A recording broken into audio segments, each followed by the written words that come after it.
Welcome back to Learn and Discern.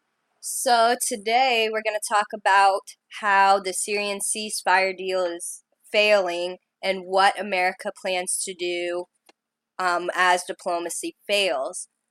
I found this great YouTube clip from Russian Insider YouTube channel I want to share with you guys, and then we'll get into it today. So It's let's well take known a look at this here.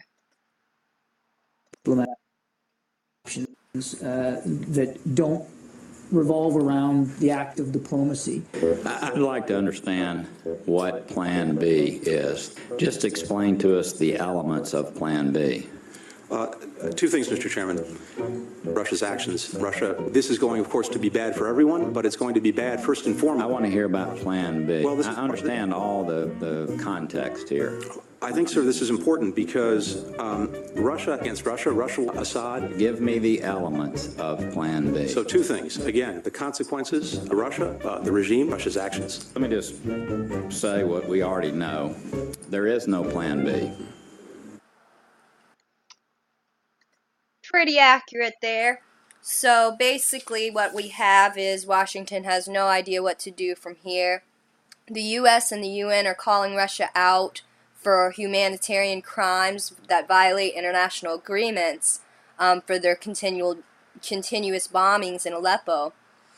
The complete destruction over there has displaced over 5 million Syrians according to UN estimates. The current situation is that the UN humanitarian aid convoys have been unable to reach cities like Aleppo, and Washington's basically putting all the blame on Russia. Due to this, John Kerry's threatening to completely halt all diplomatic efforts with Russia and look into, quote, any and all other options, quote, also known as this kind of Plan B. So amidst all these threats of ending diplomacy, Russia actually responded by increasing the amount of warplanes in Syria and further denouncing the United States for covertly propping up terrorist organizations. Russia has floated theories that Washington is even planning to use these terror organizations like Nusra to ensure regime change in Syria as their Plan B.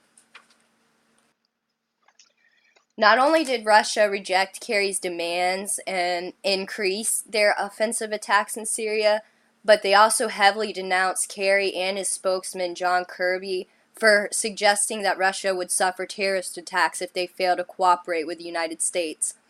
Let's take a quick listen to exactly what John Kirby said during a press conference.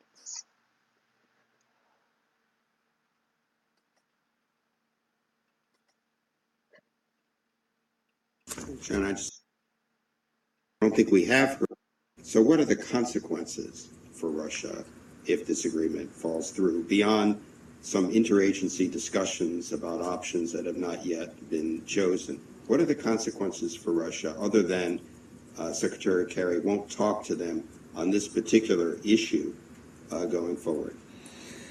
The consequences are that the civil war will continue in Syria, that extremist groups will continue to exploit the vacuums that are there in Syria to expand their operations, which will include, no question, attacks against Russian interests, perhaps even Russian cities.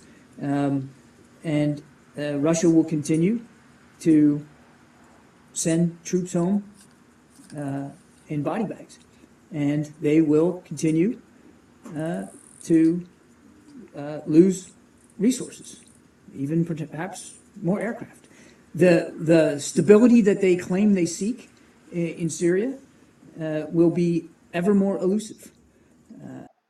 Okay, so on the surface, Kirby's answer seems to be clearly saying that Russia will not succeed without United States cooperation, and they'll likely continue to lose resources and troops in Syria. Russia, however, took the comments as a, quote, the clearest admission from the American side that the alleged opposition in the Syrian civil war is U.S.-controlled terrorist international, quote.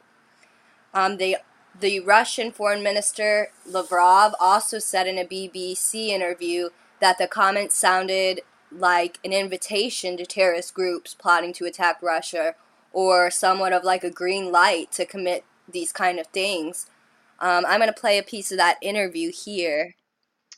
The entire interview is 22 minutes long. It's really great. I suggest you take a look into it.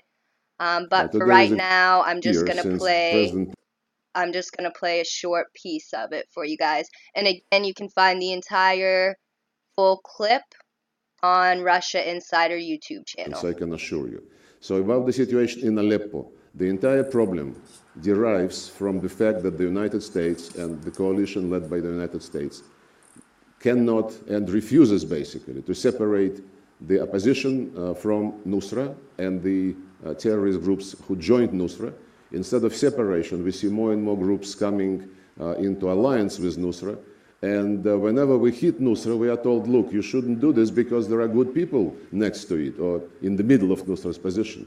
Then this is a vicious circle. We cannot fight terrorists unless we all agree that those who want to be part of the solution, part of the cessation of hostilities, get out from the positions occupied by them. This is as simple as that. But from the beginning of the US operation in Syria, they started by very reluctantly hitting ISIL, and they only went after ISIL in real way after we started our operation. As for Nusra, they never touched Nusra anywhere in Syria. I raised this problem with John Kerry every time we talk, and we talk basically every day. And today would be another one, as far as I understand, a request from Washington. And he keeps promising that as soon as we stop flying, as soon as Assad stops flying, they would start separating or start thinking about separation. By the way, we had many pauses, many humanitarian pauses during this year, 48 hours, 72 hours at the request of the United Nations. Every time these pauses have been used by Nusra to get from abroad more fighters, more munition, and more weapons. So there must be some first step. There must be some first step, and we have to get our priorities right. Humanitarian things are very important, and we are doing everything now, together with the Syrian government. We made sure they agreed to it, to help the United Nations to get weekly pauses in Aleppo to deliver humanitarian goods. It's the Nusra-controlled people in eastern Aleppo who refuse to do this until there is total quiet because they run short of the munition and weapons and they need resupply. That's as simple as it is. Yeah, Minister Lavrov, you talk about your contacts with the Americans. You will know better than me that over the last 12 or so hours, the message from Washington has been simple. Unless you stop the bombing in Aleppo now, then the Americans say they will end all diplomatic contact with you, they'll end all talk of military coordination, and they will look, quote, at all other options. So are you prepared to end the bombing or not? Well, they also said that Russia would be losing airplanes, soldiers, and Russian cities would be attacked. It was an unacceptable threat, and maybe this was, a signal that those who want to do this can start. It's absolutely unacceptable and deplorable, I would say. As for cooperation, there was never cooperation between the two military of Russia and the United States, except for deconfliction. What we did have was discussions and negotiations on documents, which we started issuing sometime in March. And like I said, you can catch that whole interview on Russia Insider YouTube channel.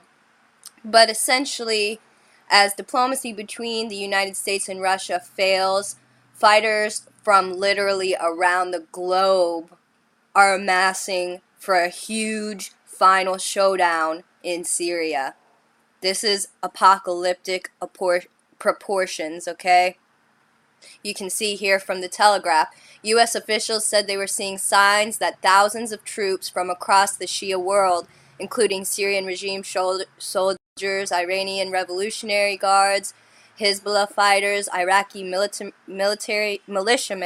and Afghan mercenaries were amassing for a final assault on Aleppo.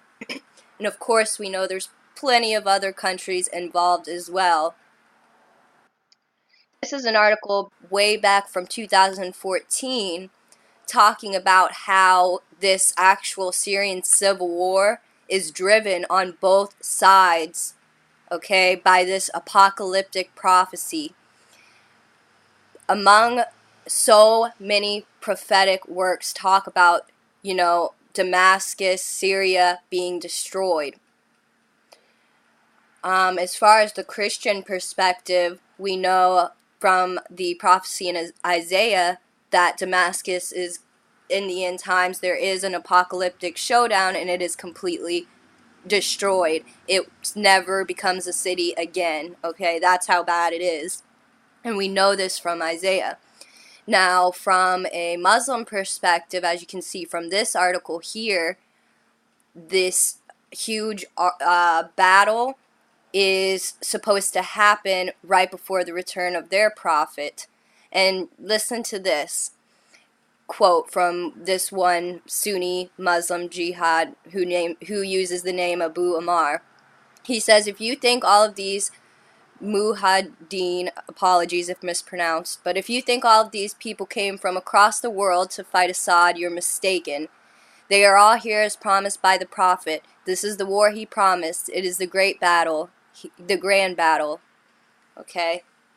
Very interesting stuff we see going down in Syria, and now that diplomacy is actually failing between the two world powers right now, it's going to be very interesting to see what happens.